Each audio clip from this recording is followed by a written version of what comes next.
cops have no idea they're in a murderer's shed. He was in a hurry, and because I guess it was raining, he wanted to get this under cover. So you weren't here when Dylan came down? Damn, he red as hell. Sure, you don't get rid of friends. This is Jim Brenner, a farmer living in the remote Utah desert. Police don't Cop know versus yet, turkey. but he's showing Okay. them the exact building where a missing teenager was murdered just days earlier. 19-year-old Dylan Rounds had left his family to go work on his farm, but after being spotted buying supplies at a local shop, he would vanish without a trace. Strangely, no one in the small, quiet town seemed surprised. Apparently, this was not uncommon. I told that kid. Bro, I ain't gonna lie. Out of Montello. The fact that this man called backup for a turkey, like, no shade, but come on, bro. Like, now I see why they be calling all the backup for the black folks. They'll call backup on anything. But that whole town, it's a crazy place. Some other guy pointed a gun in my freaking face. As days stretched into weeks, detectives right, like this, so that there's definitely more occurrences. Criminals, drug dealers. Yet from the very beginning, the truth was there, hidden in plain sight. Oh my by gosh! Someone nobody suspected. That was his foot. They chopped his foot off.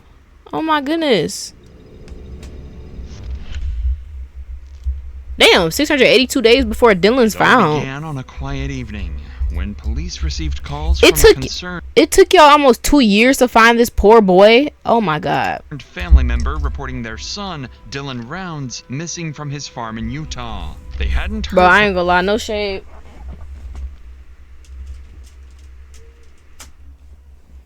I ain't gonna lie, no shade. But if I had a family member that went missing and it even like a month goes by and I call and y'all don't have no updates, I'm looking myself, bro. I'm going to look myself.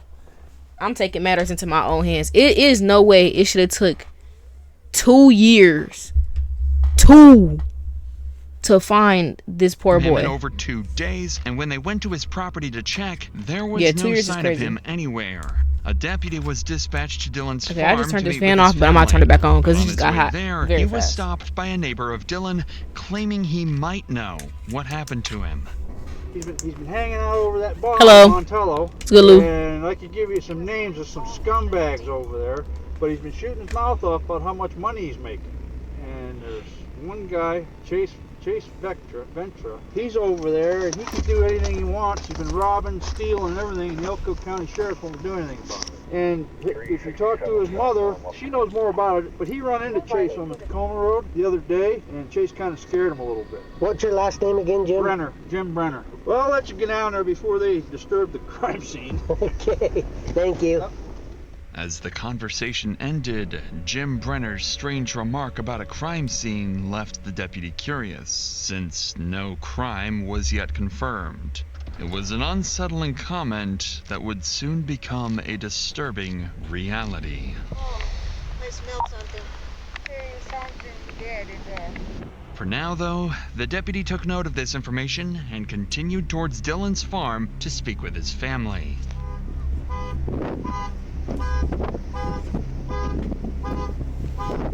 No guns in there. No guns in there? Like he said, he has a 40 that he puts in the door every side.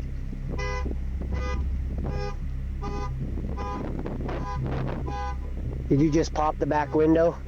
I broke it out. At first glance, Dylan's red Ford truck appeared oddly abandoned, bearing signs of minor damage. But what concerned his father the most was that Dylan's guns had mysteriously vanished from the trailer, a detail that was strange on its own. Wanting to learn more about Dylan, the deputy turned to speak with his mother. She had her own troubling information to share about Dylan's recent run-in with a local criminal. What does he farm for out here? Himself. What does he farm for? Grain or? Yeah, grain. Grain? Yeah.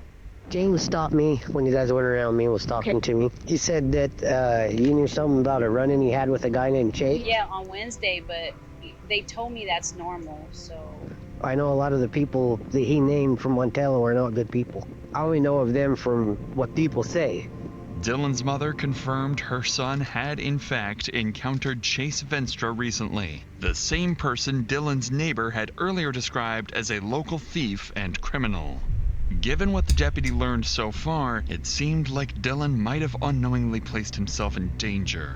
At just 19, he purchased 640 acres of land with his grandfather for an estimated $200,000 to $300,000 and built a reputation for his ambitious dreams of running a huge farm. But according to his neighbor, Dylan's confidence may have made him a target, as he often frequented rough local bars and talked openly about his financial success. So y'all gonna kill this poor boy because y'all old in y'all 50s, 60s, and 70s, washed up, and y'all can't do nothing with y'all lives because y'all being haters, and he is 19 years old doing what you wanted to do when you were 19, and y'all gonna kill this poor. Are you serious?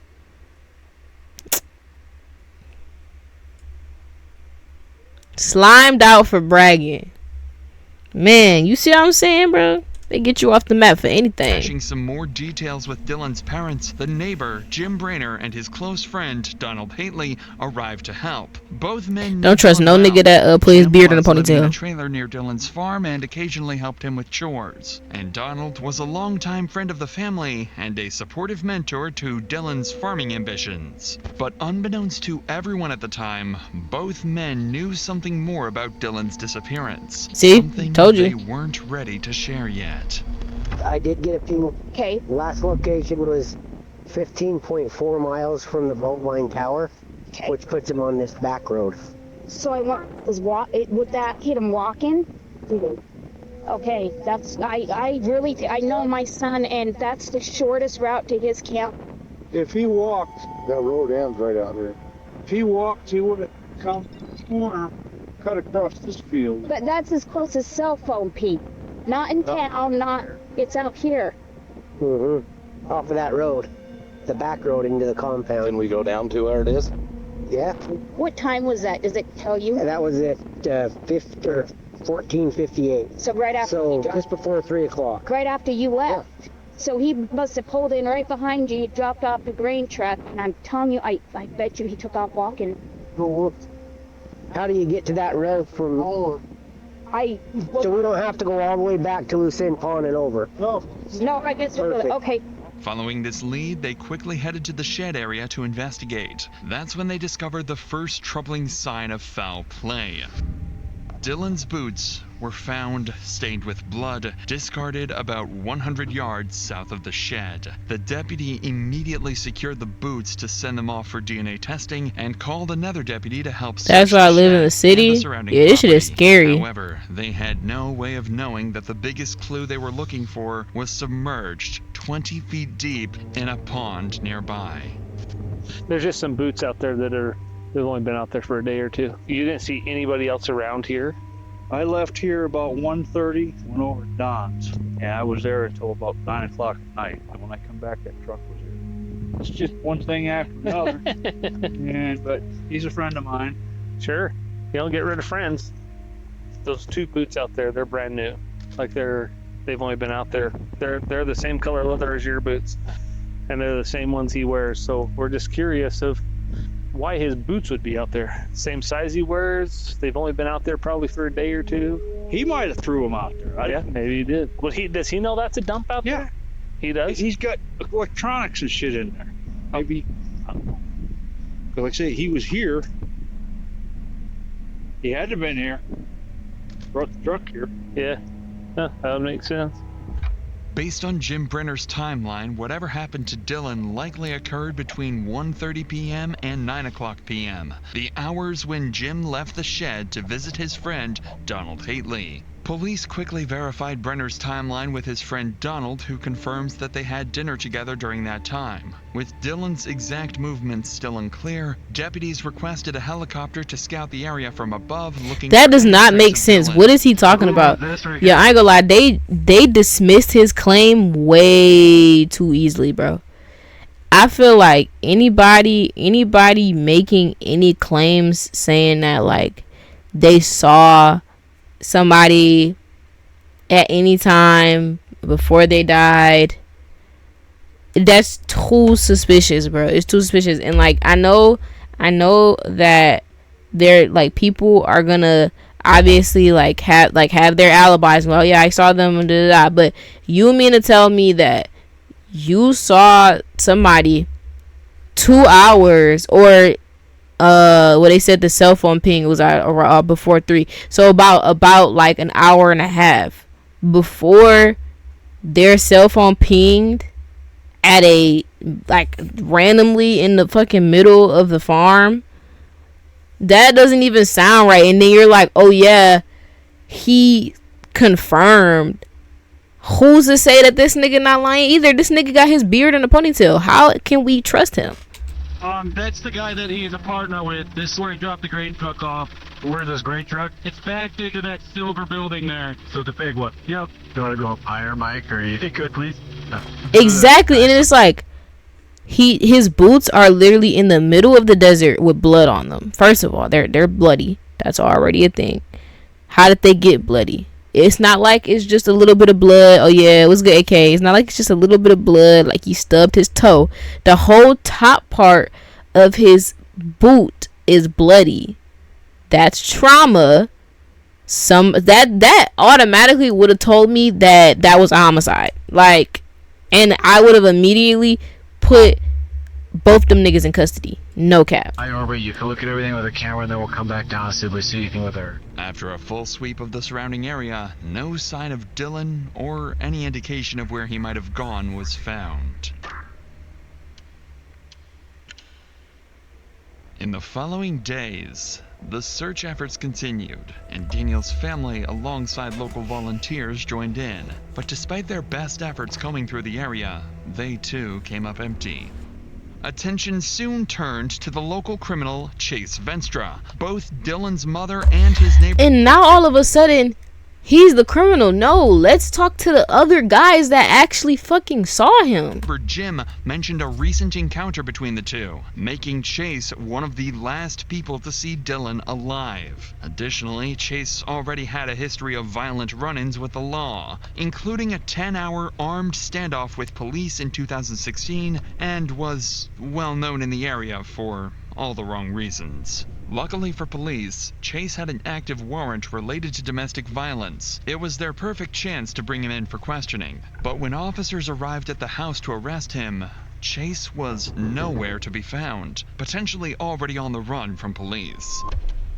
Officers quickly began searching the town, asking if anyone had seen Chase recently. Locals directed them to the Montello Cowboy Bar, a place known to be frequented by Chase. Following this lead, officers headed to check the bar, where they would soon learn that Dylan and Chase's encounter may have been more dangerous than anyone realized.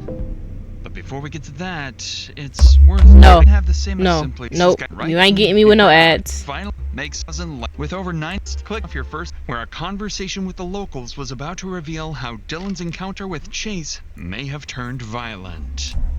We're trying to find a kid named Dylan Rounds. Oh, I know. We got locals out here looking for him too. Oh, they went out that way because he was out to loose end. I was hearing Kurt say something about he had a conversation with that Chase kid. Yeah, that's who I'm looking for. Where do we find him? I'm kind of worried about it because if Dylan did walk back from where he left the grain truck and Chase got a hold of him vulnerable, you know what I mean? Mm-hmm. Walking back, something bad could have happened because there was a bad injury with a kid just out here that got his face smashed in by the butt of a gun, and the whole camper shell was all bashed in and stuff. Where do we find Chase? Is he from here? Does he live here? Yeah, he does. He doesn't. He's from around here. This is where he hangs out. He's staying out here, and he was... Where was he staying at? Big thief in town, and so everybody was after him, and they finally told him to get the hell out of town and stay at the house. Of course, he came back because he was just seen out here. The bar owner's recap only further implicated Chase Venstra, suggesting that a violent confrontation between Chase and Dylan was more likely than ever. But something else caught the officer's attention when one of the bar owners briefly mentioned another recent incident involving Chase. Sensing there might be more to this, the officer decided to pull her aside for a private conversation. At this point, police still considered Dylan's case a missing person, but what the bar owner detailed next would soon shift this case to one of potential homicide. Why was Chase and him having an issue, do you know? So Kurt told me, and I was overhearing part of the conversation, saying that Dylan was just driving down the road and Chase stopped him. And said, hey, got some water. He was like, hey, do you know Kurt? Da, da, da. And I guess they got in an altercation about that because Chase was like, Kurt's an asshole, da, da, da. And Dylan was like, no, he's not. You know, he's a good guy. I work for, I do work for him, blah, blah, blah. There was an altercation. Then he went on his way. And I believe, if I'm not mistaken the conversation, that was the same day that he drove the grader, the grainer over to wherever and then whoever was there couldn't give him a ride back, so he possibly walked. That's all I know about the conversation. How does the kid getting hit with the butt of a gun, does that figure into this at all? I think it does. I think there is some, because now we're talking violence. Yeah. So this kid let his property go. He stopped making payments on his property because he's so scared. But he woke up to the butt end of a gun into his face. They smashed his camper. How old was he? I don't know, 30s. Has a family, has kids. He's out here, bought land out here, so I'm trying to homestead. He's not out here. No, or if we won't imagine. Nope, he left to be. Damn, I would not want to live in this fucking mysterious ass town. They don't know shit. It became clear that Chase Venstra was fully capable of extreme violence. If he attacked someone else recently, he easily could have done the same to Dylan. But what no one had realized yet was that police were looking in the wrong direction the whole time. I bet y'all were. I bet y'all were. They always are. They always are. Y'all always are. They don't never be looking at, might be worse than Gotham. Yeah, I ain't gonna lie. The way that they describing this city, this shit sound like fucking, this sound like the real wild west. God damn, I wouldn't even want to go outside my house if I stayed here.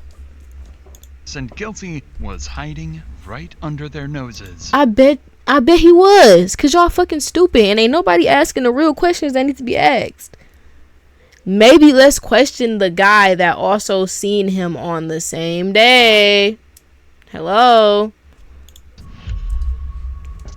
607. Like, why is it taking so long to find his body? Like, oh my god, this is making me so sad. Like, 2 years. Well, almost 2. Going on 2. That is crazy. Is that not crazy? Bro, I ain't gonna lie. I was in the middle of my game and I just hear the craziness. Yeah, this shit is ridiculous, bro. I ain't gonna lie. Cops suck, bro. Cops suck, bro. The next day, no shade. They suck. Search for Chase continued. Dylan's family reached out to police. They were conducting their own investigation and W family new information they'd uncovered. W family, because the police wasn't gonna do it. Chase may not have acted alone. So this is the family. Yes. Okay. So tell me again what you have suspicion to believe right now. And that's crazy that the family is doing this and not the police. Like, the detectives, literally, this is their job to do this, and they're not even doing this. Like, so on 525 is when Dylan ran into Chase with the desert and called me right after. He had no shoes on. Dylan wouldn't let him take his phone or give him a ride, but he did allow him to call his dad on speakerphone in Ogden, Utah. Okay. Dylan allowed Chase. Dylan allowed Chase to, and then he gave him some coke, and then his dad called Dylan back, and Dylan sent the pin from his phone to where Chase was. Okay. So then we fast forward to 528, which was Saturday. Dylan was heard from in the morning. He talked to his grandma, and he was going to take the grain truck to the shed to put it in shelter because it was raining. Okay. So at this point, we assumed he was walking back across the desert to his camper because he didn't have a ride. This is in Mill. Yeah. Okay. Is that how Lucin. Yeah. Okay. So then 529, they continued to look for him. 530, we all got here to Dylan's last known location of Lucin, filed the police report, got search and rescue out. That's the night we found Dylan's boots about 400 yards from where his last known location was, tossed out behind a dirt pile, just out in the desert. So then today we kept searching, and that's when these guys got us the information, about 3 o'clock today? We know that this Robert guy took Chase out to the desert where Dylan is the day Dylan went missing.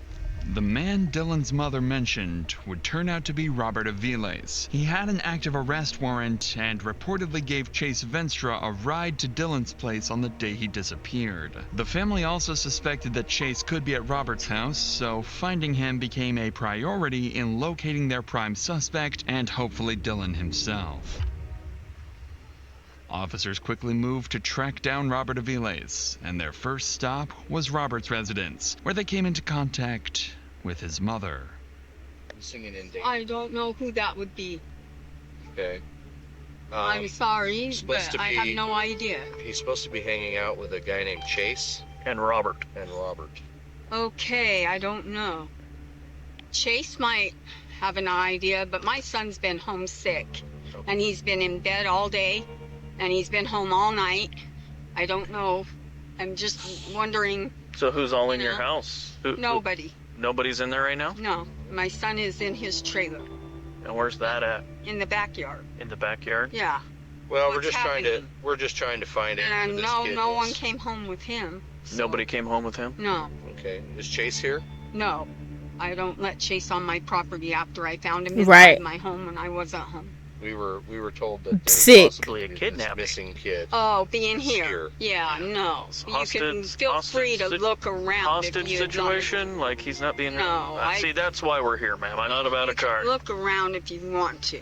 But there's Is that no one okay? here Would be but my okay. son, and he's sleeping. After speaking with Robert's mother, officers conducted a thorough search of the property, but found no sign of Dylan or Chase. But they soon located Robert inside his trailer, and he was quickly arrested and transported to the police station for questioning. When detectives placed Robert in the interrogation room, they expected resistance and... Why they got him in here looking like Where's Waldo? What the fuck is this?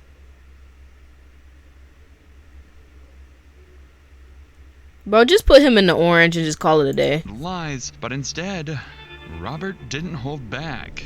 So you said that Chase had taken guns from somebody. Did he admit to you? Ronald that he got McDonald. guns? No, this is what I thought he got arrested for the first time. What he was in jail for when I came back. I asked Chase that. I was like, hey man, I heard you got arrested. He's like, nah, that's just all Montello gossip, blah, blah, blah, blah, blah, right? So I'm kind of weary after giving him a ride. I tried to show one of my mom's friends, been out there in the community for a long He time. opened his mouth as soon as he got in there. He said, nigga, he said, nigga, kidnapping. Man, I tell y'all everything y'all want to know. I'm in this hoe sick. I ain't did shit. I ain't gonna lie, he real. That's real, bro. That's real. If I really ain't do nothing and I get arrested for something and they saying I did it, I'm telling everything I know. Oh, I'm telling everything I know. Oh, I'm telling everything I know. I don't care how you feel about it. I have nothing to do with it. Oh yeah, I'm telling everything. Now if you was an accomplice and you ratting out, you a hoe ass nigga. But if you ain't had nothing to do with it and you man, I don't fucking blame you. You said what? Man, I'll tell you everything you want to know for a one birria taco, like one singular taco. in a water. That's all I need. That's all I got. Now, I don't know the time frames because He said, I'm a criminal, but I ain't do this shit. Nah, this shit ain't me. This not me. Okay, you can arrest me on some other shit. Not that, though. You talking about kidnapping? I see, I might rob and I might steal. But kidnapping, yep, I don't do that one. like I told you guys, I did the best I could by contacting the store lady and asking her what day I gave Chase a ride. You know, because I didn't even know what day I gave Chase a ride. I didn't even know what day the kid came up missing. I didn't even know there was a kid missing until the Nevada police came knocking on our door wanting to search our residence. You know what I mean? And that's the truth. I'm a bad guy, not a monster. Robert admitted giving Chase Venstra a ride. He couldn't provide any clear information on Chase's current whereabouts. I believe him. And maintained his innocence throughout the rest of his interview. However, Robert made one thing clear. He believed Chase was involved and might have even killed Dylan. So, okay, this is the day after they arrested Robert. The following night, something strange happened at Dylan's trailer in the Lucent Desert. It seemed someone had quietly returned and tampered with items inside. An officer was quickly sent out to photograph and document the scene, accompanied by Dylan's father, who'd share more details about the troubling discovery. Okay, the shotgun is in a house in Rigby. Okay. That is my grandfather's that I bought, and he has a room up there, and that was the 40 is not in here. We looked in his camper, didn't find it. No key fob for the trucks. This is a horror game right here, bro. This is a horror game. No shade. This is literally a horror game. Imagine being a police officer having to come all the way out to this desert at what, 10 o'clock at night, 11 o'clock at night, pitch black, and he talking about somebody tampering with evidence. Who the fuck out here?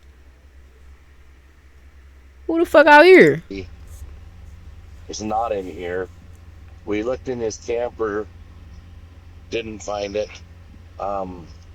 No key fob for the truck. So I'd find a new career, man. I wouldn't even feel safe. I'm like, oh shit. And it's a gun missing? We looked in his camper and all the cupboards and stuff, looked in the bathroom, nothing. My mother came here, she has real bad arthritis. My sister was here, we were all out searching. She used the bathroom. Dylan hadn't flushed it, just see in here, it's really nasty. So my sister went in and cleaned it, still no gun. Later, my son and... Yeah, oh my goodness. Motherfucking DC with that goddamn tier 1 sub. He just subbed so that he can use that baldy email, bro. Dylan's people is on it. I ain't gonna lie. Shout out Dylan people, bro. Shout out to Dylan's people. Because the police, they some phony ass officers, bro. They probably scared. I ain't gonna lie. No shade. I would be scared too. But they probably scared of that nigga. They probably is scared of that nigga, and rightfully fucking so, because this nigga is a fucking menace to society, and he should have been locked up. But the fact that he's still on the loose is crazy to me. But shout out to Dylan people, because they really is on that shit, and they keeping tabs, and they keeping track of everything, and yeah, the police officers ain't doing shit. They damn near could find that nigga, bro. What's good, DC? Yo, what's good, Mars? How you doing? Outlast vibes, no facts. Like, shout out to Taze. Outside of the bathroom. Nah, right shout out. Door where the toilet and the shower is the sink, but it's not in. They got super villains in that town. Sitting right there with the. Bro, it ain't even that many people in the town, and they still can't find this nigga. So my son and JD didn't think much of it. They grabbed the gun, put it in my truck. I didn't think much of it. Oh, they found the gun. I don't know.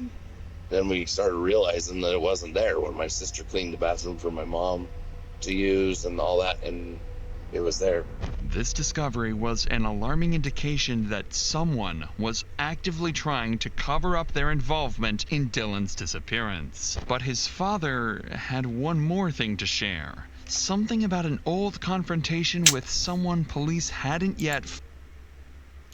And of course it's the nigga that's been around since the beginning trying to clear his name that y'all ain't questioned yet. I fucking knew it. Bro, anybody who's around in the beginning, question they ass in the beginning. Question they ass. And his story made no sense. And he got this phony ass nigga who got a fucking his beard and a ponytail trying to be his alibi. Everybody look to the left. Everybody look to the right. Everybody look back at this stupid ass fucking police officer that ain't question this dumbass nigga right here. Considered in their investigation. What was Chase's ties to out here? I don't know about Chase. Okay. Hardly any. But the whole town knows him. And that whole town, it's a crazy place. They're just all like, they're all nutty for one thing. Mm-hmm. The only people that I know of that really were in contact with Dylan is I hear the Chase guy, I didn't know it. But Don and Jim. Jim was the guy the place you guys were. Okay. Jim came out here and helped. Jim came to Rigby where I live. I live in Rigby in Idaho Falls area. Dylan bought like 800 pigs or something from the Midwest when the pandemic hit, whatever the corona. Get to pointing fingers, they're guilty. I don't know. Facts. Jim was there, and unleashed on him, told me to get the hell out of here. He called Dylan, told me he's going to blow my head off. Dylan called me, he got all mad. So when I found out he was going to blow my head off, I had to go see. And he's walking down the lane of the farm with a big old pistol, and my dad calmed him down and calmed me down. Then he came back this winter to my shop to work on that seed truck. Fine, everything was fine, and I realized it's Dylan's friend. I'm not going to worry about this, you know what I mean? I got to bend ties with myself. According to Dylan's father, there were no further escalations after his confrontation with Jim Brainer at the time. At this point, no one had any real reason to suspect Jim Brainer or Donald Hately. After all, that's actively helping the family. That's all the more reason to suspect them niggas. No shade. Joining search and rescue efforts and fully cooperating with police. However, the confrontation described by Dylan's father was serious enough for the officer to take note of it. After leaving the scene, he passed this information to detectives, prompting a deeper look into Jim Brenner's past, and what detectives uncovered wasn't entirely unexpected. A criminal past including convictions for aggravated assault and multiple weapons charges, wow, as well as a pre-existing federal active warrant for being a restricted person in possession of a firearm. Brenner's violent history and his close proximity to Dylan's farm were enough for detectives to flag him as a person of interest, alongside their primary suspect, Chase Venstra. The following day, officers moved quickly to serve Brenner's arrest warrant and bring him in for questioning. They soon spotted him casually heading back towards the grain shed with his close friend, Donald Hately. What could I do for you guys? Well, we just had a couple things we wanted to talk to you about. Why would a civilian move to this evil ass town? You know, yeah, this town is literally have you guys like heard or seen anything these days? Anything new? Terrible. This trash over here. I know names. I know people. I know nobody seems to want to listen to me. I get you guys see. Okay, drop names they're then. The ones coming over stealing shit. Are they? Yeah, Chase Vestra and Robert Aviles are the one that robbed Michael Moore up here. But everybody keeps saying that's we need Clark Pullen. You need to kick friggin' rat's nest over there open, and people are gonna start talking. That's the only way you're gonna find out about Dylan. There's a warrant. No, we need to bust your rat's nest open, boy. What you talking about? So we're gonna pick you up, take you to jail with us. Oh, god damn it! So what I want you to do, I know before you tie anything, place your hands on your head for me, interlock your fingers, okay? Jim pointing fingers at Robert and Chase was understandable, given witness statements and allegations. But Jim's own criminal past and proximity to Dylan made him equally suspicious. Detectives transported him to the police station, planning to use the unrelated warrant charges as an opportunity to question him further about Dylan. Though they didn't expect much new information from Jim, this routine questioning was about to lead to an unexpected breakthrough. The warrant has been issued, and we're obligated by law. We found that, sir. I don't know if you realize this, but there's other bigger problems going on over there than this. Here to talk to you about that warrant. You just got brought in on that warrant. Okay. We would like to talk to you about the other things that are going on out there. We've got you.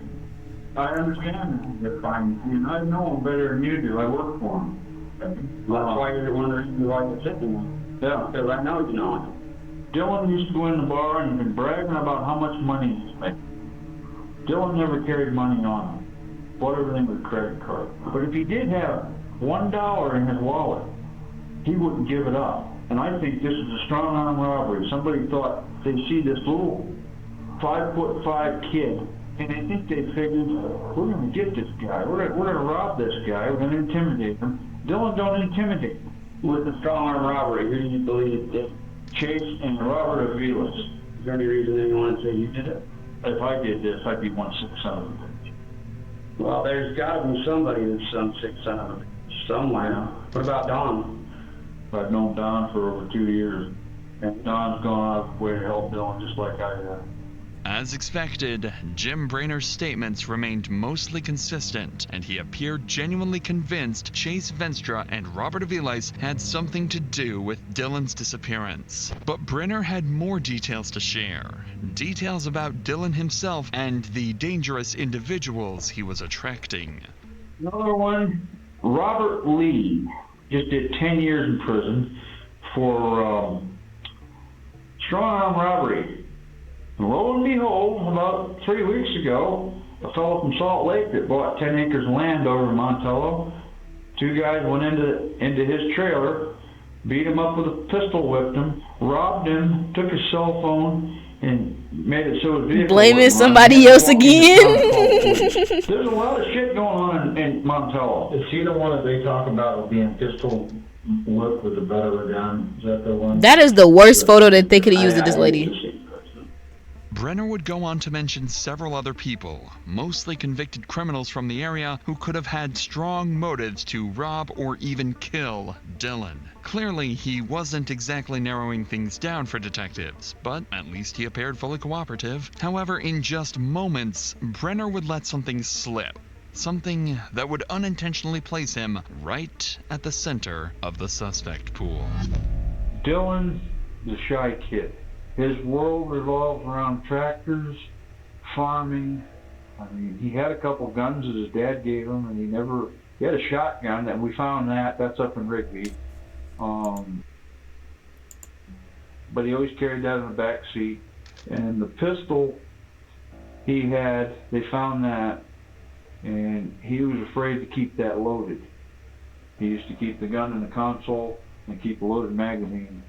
And I told him, I said, Dylan, you either need to learn how to use that thing or put it somewhere that's going to get you killed. And it's a little late for that, but I was telling his dad that too. No! No! Oh, this stupid ass fucking man, bro. Like,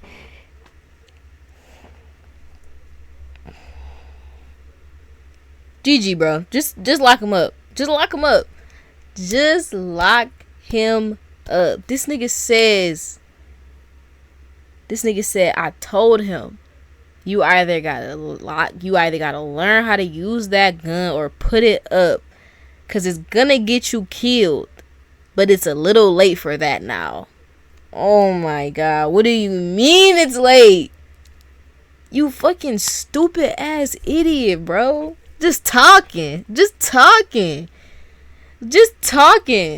Needless to say, Jim's choice of words wasn't ideal, and this wasn't the first time his statements had raised eyebrows, as he'd previously... I'll let you go before they disturb the crime scene. This should have got him arrested. This right here should have got him arrested. Made a similar remark when Dylan first went missing, speaking about him as if he was already dead. Exactly, bro. Speaking about him as if he's already dead, because everybody else has been talking about him as if he's missing. Because at this point, it's only been like not even a week since they found, like, since they've been trying to put all these clues together. So they've been talking about him as if he's missing. They're trying to find him. They're not looking for a body. They're looking for him to be alive. And he's speaking about him in the past tense. That really will, that fucks up so many people. Like, when we watch these videos, that fuck up so many people. It's like, once they catch you, it's the way that you say it and how you perceive it that shows that it's you, bro. Shows that it's you. Because nobody who has hope that he's alive is gonna say some shit like that. Like, how they let this fool get away with it for 2 years? I don't think they let him get away with it. They're just saying that they didn't find his body for 2 years. Like, I guess they probably charged him and they were still like looking for his body. But from the pictures that we saw in the beginning, I think he chopped him up. And I think it took them 2 years to find his, like, all the pieces of his body. Although several days had passed and the possibility of foul play was growing, detectives still found his comments odd. But with the rest of Brenner's interview yielding nothing new, investigators booked him into jail on his unrelated firearm possession warrant, giving them time to further investigate any possible involvement. Thank you. Don't let him go. Okay, what, a week passed after that? Shortly after Jim Brenner was taken into custody, officers finally located Chase Venstra and arrested him on his unrelated warrant out of Montana. Detectives wasted no time bringing him in for questioning, but in this first interview, Chase flatly denied any involvement, insisting locals were spreading false rumors to frame him. With no hard evidence, investigators booked him into jail, but with a strategy in mind. They placed him in a cell directly above Jim Brenner, quietly hoping they would interact, and at one point, one of them might talk or slip up. Pretty quickly, this tactic paid off when Chase reached out to detectives for another interview, claiming he knew exactly what happened to Dylan and could solve the entire case. I came to talk to you. Cam's called you. She actually didn't call me. Ross called me and said that you were looking to talk about Brenner. Was it Brenner and just the case, basically, right? Yeah, they put me in there. I'm the cell above Brenner. Okay. I've gotten to talk to him. I've talked to other cellmates. I know a lot. Okay. I know a lot.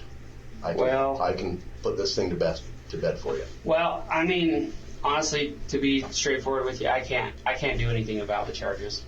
Me myself, right? They got to be federal, right? No, there's Telly, it was good, Telly. I didn't even know that there were any. So I want them charges dropped. Immediately started talking. I'm not able. Bro, he didn't do, bro. I'm telling you, bro. I'm telling you, bro. This nigga went into jail. Immediately cracked. Pause. Not like that, but you get what I'm saying. he on the same type of time as old boy. You talk about a kidnapping? Oh yeah, nigga, see, I might rob and I might steal. I might take a couple things. I ain't kidnapping no kid. I'm not kidnapping no kid. I'm talking. So What I you just saying? came to talk to you to see if you had something you wanted to tell. Nah, we knew what you meant. Got everything. Oh, he cracked, huh? I'm out of these chains and in my clothes.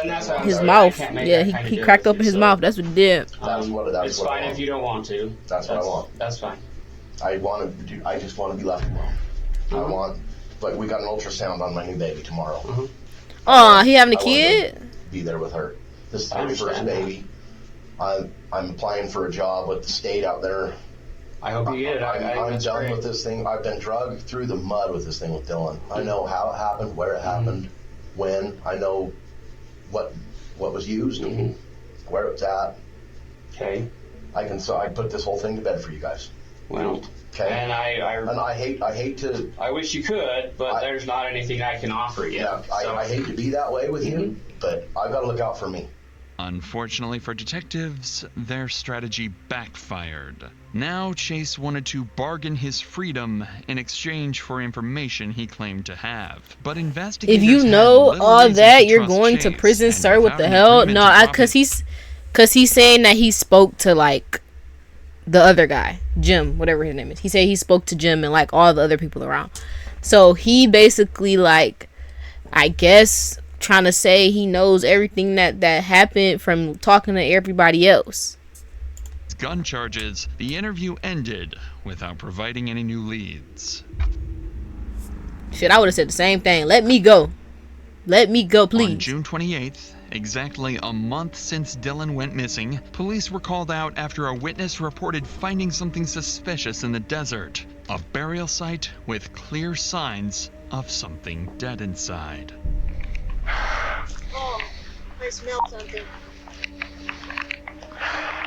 Somebody came in and opened it. It wasn't like this. This wasn't here either. Oh. Why did they kill this kid? So the motive seems to be murder. Murder. The motive is murder. What the fuck? The motive seems to be money. At this point, they're saying that he bragged about like having money, buying this about what they say 60 acres of land, having this farm. The guy who Jim, the one that they questioned in the beginning. Well, they didn't question, but they asked him questions in the beginning, and then they just took him to jail. Him and his friend, they both work for him because he wants to have a farm, so they both work for him, and yeah, I guess they're trying to pin the blame on Chase and then Robert, because they say like this is a real small town, so they say like Chase and Robert, they be robbing people and all that stuff, and it's been crime, and they like always like kind of put the blame on them, and it usually like falls through, so they put the blame on them, basically saying like, hey, like these people, they've been robbing people, and they're trying to basically say that they robbed him because he had money or whatever like that, but that doesn't like, you know, correlate to that, because they're also saying that Jim had an attempted murder charge. I don't think Chase had any. I think all his charges that they said like he was in jail for was just robbery. Not saying that you can't, but you know, nigga, if you got an attempted murder charge, I think you killed that nigga. I think you did it before. I think, hold on, wait.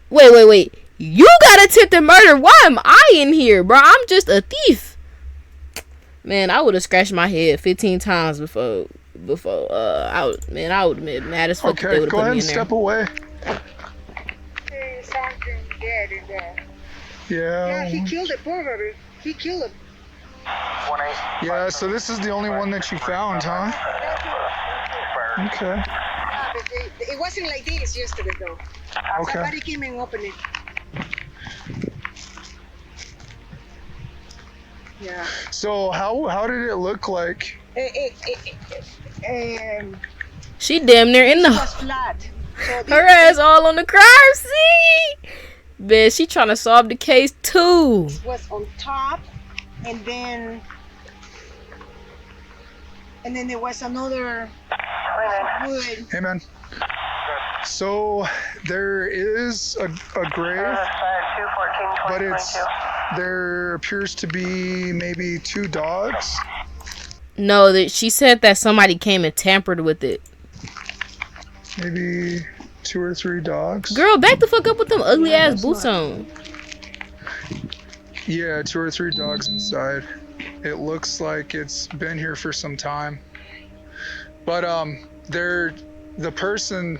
the RP is telling me that it didn't look like this yesterday. That somebody had come over and opened it up for some reason. I do have some footprints around this too. The burial site contained dead dogs buried beneath. Not exactly what police were expecting, though it meant there still might be hope for Dylan. Just as the investigation began to settle back into a frustrating standstill, police received a call from someone they knew well. Jim Brainer's close friend, Donald Hately. He'd been around since the early days of the search, helping the family and cooperating with officers, but now, weeks into the investigation, he wanted to speak with investigators, claiming he had important information to share, something he'd kept hidden ever since Dylan vanished. Detectives immediately arranged to meet with Donald, where they would finally uncover one of the first truly damning clues in the case. Oh, I'll tell you something. Okay. I really don't think it has anything to do with anything. You guys found ammunition and stuff with Jones. Yeah. And using white powder and fits in the stick. Yeah. But he figured that would be a reason to poke you or so to speak or say or whatever. So he brought his black collar rifles over black collars. Okay. Thank you. I appreciate that. Where are those? I put one behind my bed, my bedroom, and the other one's laying up in the corner next to the table on the couch. When did he bring them? After Dylan? Oh yeah, definitely after. Why? Basically safety. Until last time, you know, they had him in holding for over a year, and when he got out, everything he had was gone. Everything. I can't ask you what's going through Jim's head at that time, but what's going through yours when he brings you his rifles and a 6-gun? Honestly, well, It looked like he was scared that, you know, he was going to be detained for 6 months or a year and lose everything he had. He said, no, but he had no idea what happened to his horses last time. Okay. All his gun, everything he owned disappeared. So why do you think he's going to get detained, or why does he think he's going to get detained for 6 months? Just because he's a felon and he could be held. Yeah. So he knows he's a felon. He knows he shouldn't have them, and so he. Well, I don't know. According to him, a black-powered primitive weapon is not considered a firearm. Now, if he'd brought me a firearm, I'd have said no. Okay. So sometime after, Dylan, do you remember how long after? I mean, it's only been 3 weeks now. That seems like forever. I wish that kid had just come walking down the road starting to kick his butt. I wish too. But the longer this goes, the less likely that looks. Yeah. Donald's admission couldn't have come at a worse time for Jim Brainerd. Although Donald explained that Jim hid the guns at his place out of fear of losing Everybody them, being the so timing suspicious, was exactly. deeply suspicious. And for detectives, this was enough to place Brainerd at the center of suspicion alongside Chase Venstra. Following this discovery, the firearms were seized and Jim Brainerd picked up an additional firearm possession charge, keeping him in jail as the investigation continued. But detectives still lacked concrete evidence against anyone, and crucial DNA results from the bloody boots found near the shed were yet to return. It seemed like the case might stall for a while. Why is it taking so long to get DNA results? That bloody ass shoe. A year? Over a year would pass, with detectives quietly making progress, including crucial— What progress? What progress can't... What progress? They about to say some bullshit. Watch they say some bullshit. DNA results, but still no sign of Dylan himself, including crucial DNA results. But still no sign of Dylan himself. Because of COVID still to this day? No one held responsible. That is, until December 2023, when investigators got a call that would change everything. Jim Brainerd's cellmate, who'd spent months locked up alongside him, claimed to know exactly what had happened to Dylan. So this is the second nigga that I talked to Jim. The second nigga that I talked to Jim. The first nigga, Chase told y'all he knew. And y'all was in that motherfucker like, oh yeah, we can't do nothing for you. We can't do nothing for you. Y'all could have been new, bro. I ain't gonna lie. They did Chase bold. I know, and I get it that like Chase, you know what I'm saying? He had, you know, his past and shit like that, you know what I'm saying? I'm not saying that people can't change it. I'm not saying that he probably is changing, you know, but they did him bold, bro. They could have been new.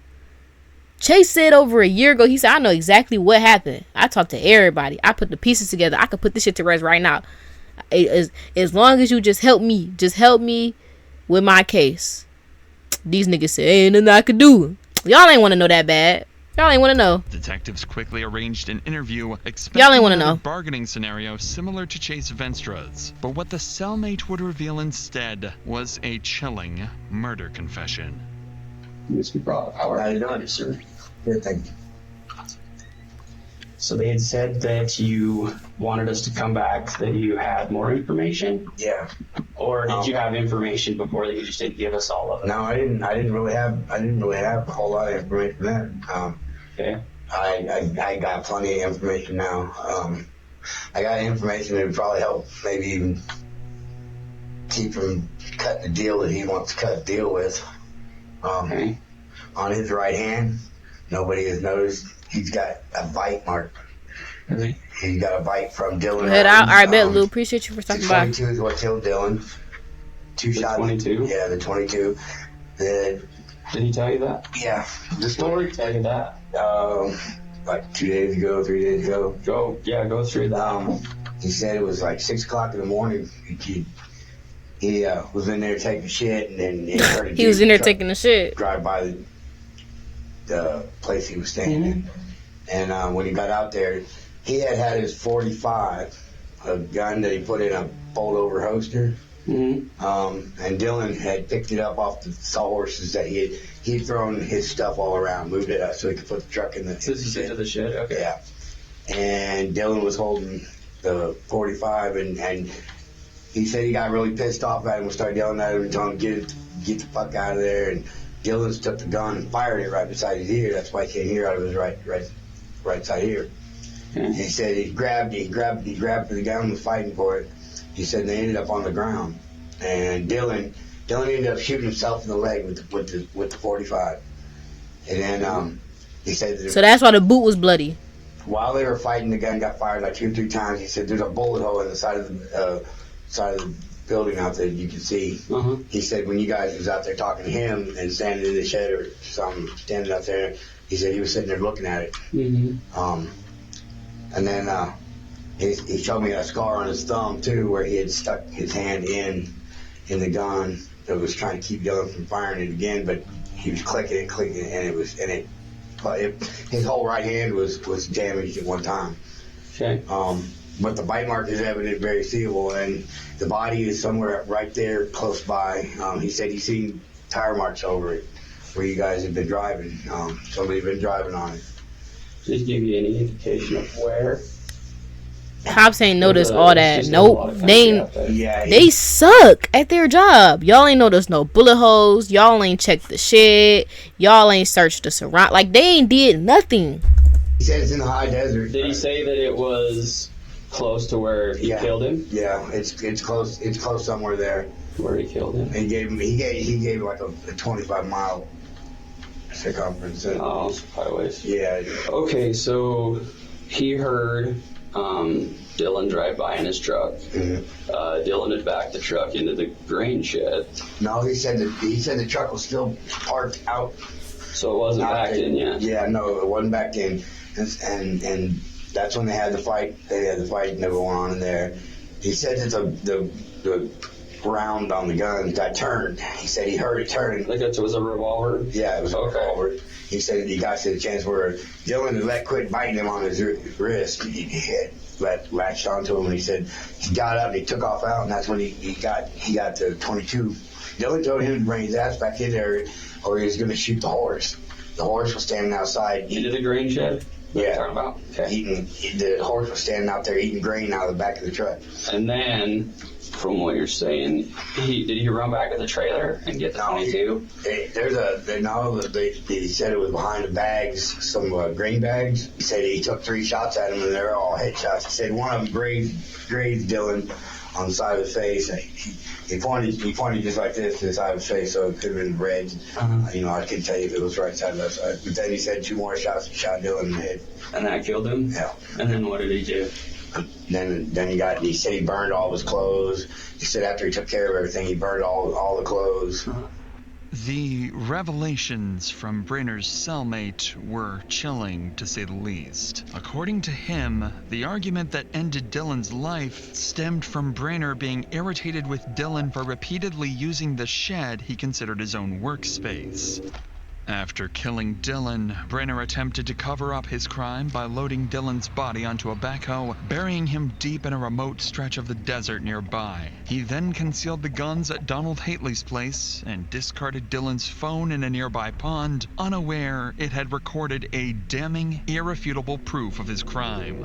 In addition to this confession, detectives turned back to the bloody boot DNA evidence they received a few months earlier. The state lab report confirms the blood belonged to Dylan, but they also found touch DNA matching Jim Brayner on the boots. Using this evidence, investigators then secured a search warrant for Brayner's phone, and by analyzing its data, they confirmed his... Y'all ain't have a search warrant for this man's phone the whole time?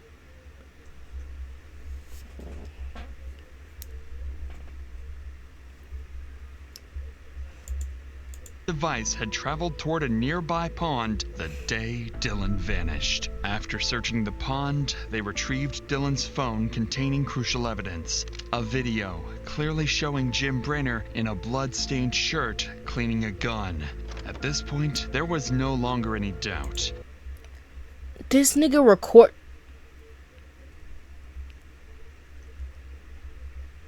Jim Brayner killed Dylan Rounds and had been hiding in plain sight all along.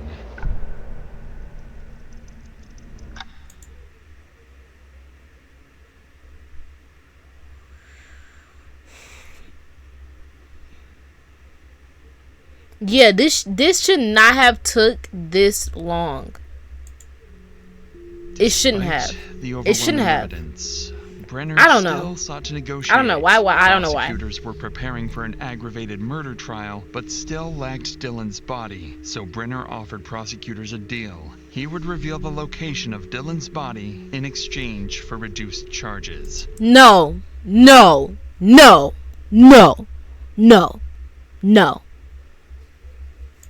In spring of 2024, Brenner guided law enforcement to Dylan's remains. And they took that deal? Y'all are slow. Y'all are slow. That's the y'all are slow. It took y'all 2 years. I'm not gonna lie. I solved this case in 2 minutes. Y'all are slow. In the Lucerne Desert, the burial site was several miles from the Greenshed property and was so well hidden that investigators had driven over the spot during earlier searches without noticing it. Inside the grave, they located Dylan's skeletal remains, only bones. And this is the well hidden spot right here? Y'all tell me y'all didn't notice this? Inside the grave, y'all didn't notice this? This is the spot? This is the only spot that looked different from all the other spots. Y'all didn't notice this. This is the well hidden spot they talking about, y'all. This is the well hidden spot. This is the well hidden spot. It's the only spot that look different. This well hidden to them. This is well hidden. This ain't no damn well hidden spot. This is plain sight. I'll be like, this don't. It's the well hidden spot there. Bro. Oh my god. This is fucking ridiculous. Dylan's skeletal remains, only bones and fragments of his clothing survived. On May 15th that same year, Brenner pled guilty to second-degree murder and 2 counts of firearm possession in exchange for dropping charges of desecrating remains and an unrelated aggravated assault case. On July 1st, Brenner was sentenced to 1 to 15 years for second-degree murder and 2 additional 1 to 15-year sentences for the firearms charges.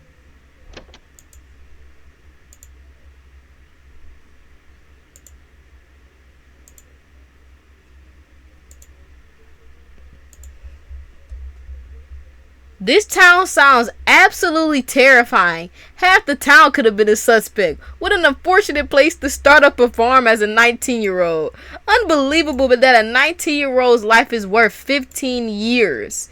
Story is wild. The fact the camera survived and held red-handed evidence is a miracle. I'm so happy Dylan and his family found justice. You're telling me this psycho could possibly get out in 3 years? Unbelievable. Is everyone in this town walking around with an active arrest warrant? That sentence is a joke. The sentence was shorter than Dylan's life itself. Bro, oh my god.